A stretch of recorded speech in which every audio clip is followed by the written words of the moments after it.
Hi, Brittany Parks here with the Total Fit Boss Chick, and I'm so glad that you are diving in deeper to either start a new business or to pivot a existing business. So let's get right on into it. First off, this model was created so you can get more done in less time. Because if you know me, I'm all about getting the most done in less time so you can have more time to do what you really, really love. So this is the Lean Business Model Canvas for digital entrepreneurs.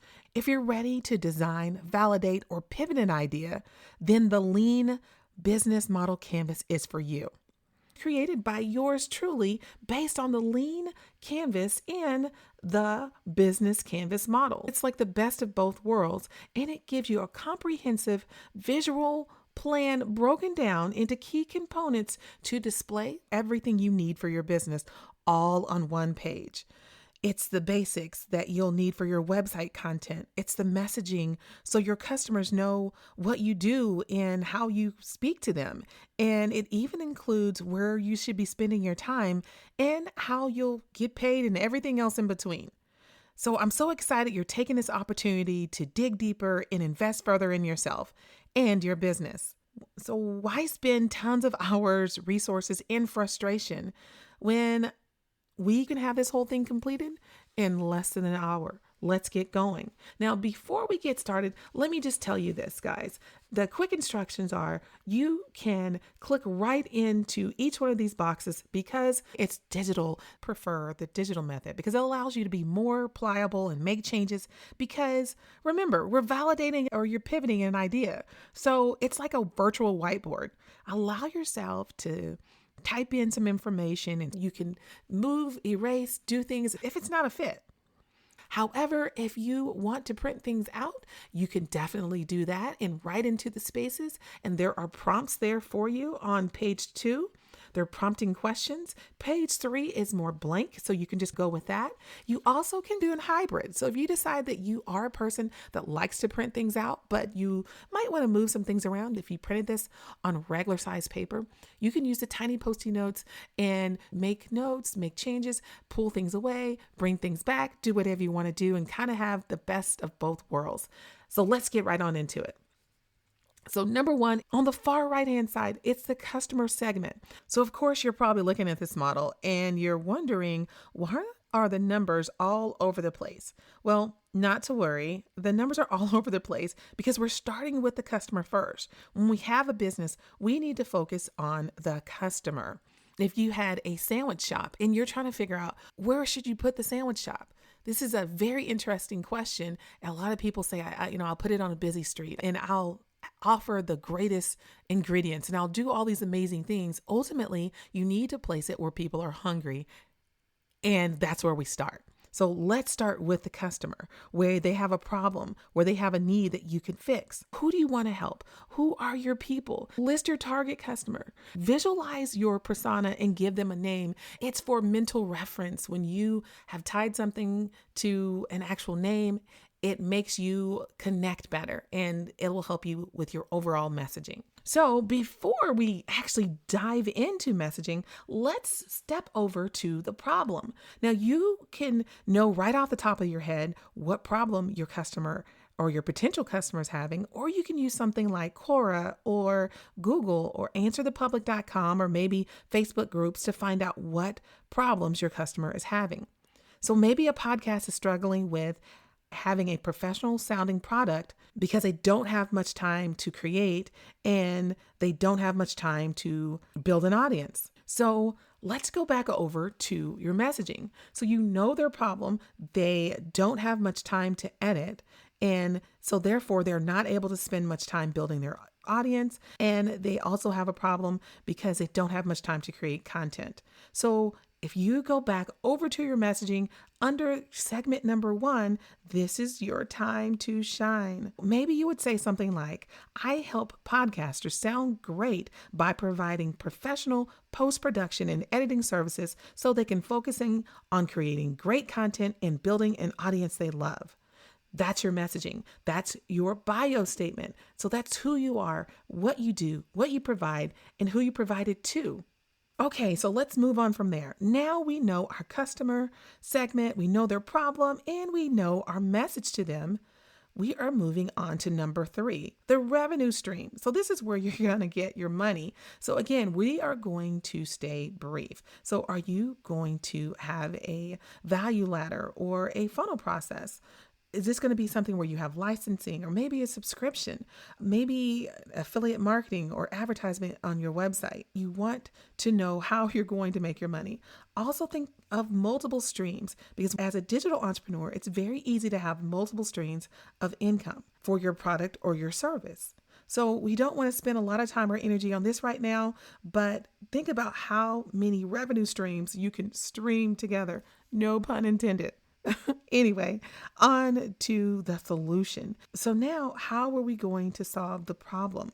You've already come up with how you're going to earn it. So now, how are you going to come up with solving the problem? The reason why we went over to the revenue stream first, because now we know what we're offering. Think of three features or three things that solves the problem for your customers. We can solve the problem by maybe being reliable and having a fast delivery, having professional editing. So that's number 4 for solution. Next, let's look over smack dab in the middle. Number 5, let's take a look at your value proposition. Now, this is what you do that makes you unique. And basically, this is like the center of your customers' needs and what they care about and what you do well and what your competition does well too. It's kind of like your sweet spot. What is your mojo? So I want to make sure that we're not confused. Like when Steve Jobs introduced Apple's iPod and he said, 1,000 songs in your pocket, or Visa says everywhere you want to be, or L'Oreal says because you're worth it. That is not actually providing a value proposition. That's a slogan or catchphrase that is more so in your messaging. So this is when you can say something that is very brief and it's just bullet point, or you can have a short paragraph. It depends on how you read things. Now, I will say stay brief, please stay brief, but you can say top rated podcast editors delivering professional, reliable post-production and podcast editing services on time so you can focus on creating more great content. So right next to our unique value proposition is our competitive analysis. Who is our competition and what are they doing? This is the time for you to go to your competition's website, for you to look at their flyers, for you to maybe make a phone call and hear how they answer the phone, to sign up for their email list. Find out what are they saying? What are they doing? What should you be doing better? When you go to their website, how does it make you feel? Does it seem clear? Does it seem like they're knowledgeable? Does it seem like you would purchase from them? Why and why not? Sell yourself on your competition and then sell yourself against your competition. Okay, and speaking of your competition probably knows where their customers are hanging out, and you need to know where they are too. So number 6 is the channels. How will you reach them? How will you position yourself? Is it going to be social media, direct marketing, ads, or collaboration? Where are they going to be? Do you know if your customers are spending more time on LinkedIn or Snapchat, or maybe in Facebook groups or surfing through TikToks? Wherever they are is where you need to be and where you need to position yourself so you can be the answer to their needs. Now we know where they're going to be. What activities or key activities do you need to do every day in order to make sure that your value proposition or what you're promising is being delivered upon? So number 7 is your key activities. This does not have to be big or massive. So just know, for example, if we're going to use the podcast editor, maybe your key activities would be something very basic like editing, uploading, delivering. Let's keep those actions very basic.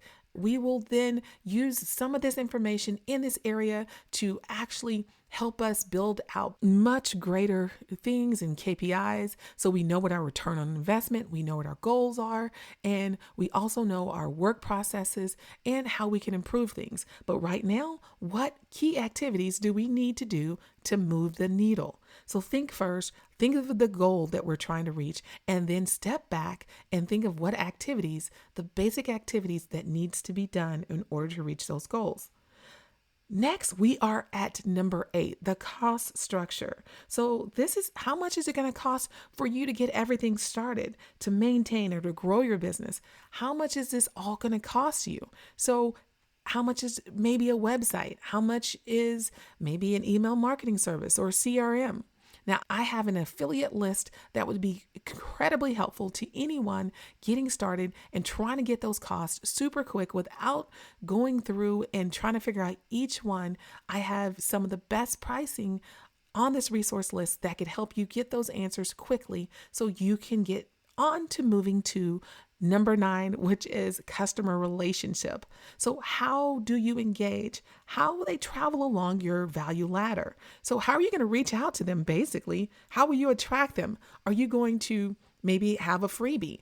Are you going to send a random gift in the mail? Or maybe you are going to do something else totally unique or be a part of someone else's summit or event and get in front of them that way. How are you going to attract, retain, and scale your customer? How will you build that relationship? So let's again stay very brief here and just have some bullet points. So when we're done with this, we should have a nice, concise look at what we're trying to do.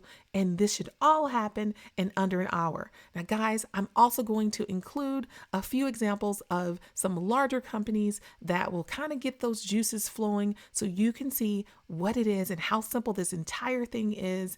Now, again, this is something that anyone can do super quick. And I'm so glad that you took the opportunity to move forward in your business and taking the next step, because believe me, you deserve it. And this will take hardly none of your time. Let's get into it.